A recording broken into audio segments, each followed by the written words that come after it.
আসসালামু আলাইকুম। কেমন আছেন সবাই? আশা করি ভালো আছেন। আলহামদুলিল্লাহ আমিও ভালো আছি।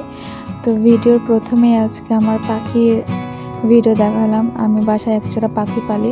তো এই পাখিকে আমরা বাজরিকা পাখি বলি, আবার অনেকে বাজিকরও বলে। আপনারা কে কোন এলাকায় কি বলে ডাকেন অবশ্যই কমেন্ট করে জানান।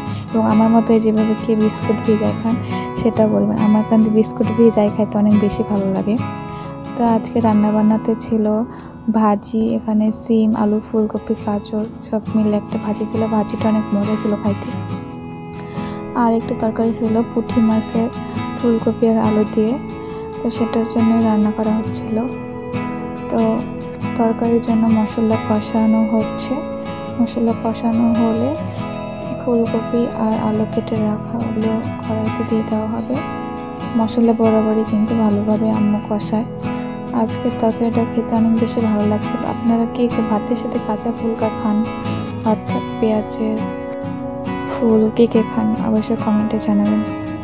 ওটা খেতে কিন্তু ভালোই লাগে, আমাদের এদিকে কিন্তু খায় অনেকেই। তো দেখতে দেখতে তরকারি কষানো হয়ে গেল এবং কেটে রাখা ফুলকপি আলু মশলা কষানোতে দিয়ে দেওয়া হচ্ছে। এগুলো ভালোভাবে কষাইয়ে তরকারিটা হয়ে যাবে। ভালোভাবে নেড়ে দিচ্ছে। তো তরকারির কালার দেখলে কিন্তু বোঝা যাচ্ছে তরকারিটা কিন্তু ভীষণ দারুণ হয়েছিল খেতে। তো পরে আর কোনো ভিডিও ক্লিপ নেওয়া হয়নি, রান্নার পরে একটা তরকারি ক্লিপ নিলাম। আজকের ভিডিও এই পর্যন্তই।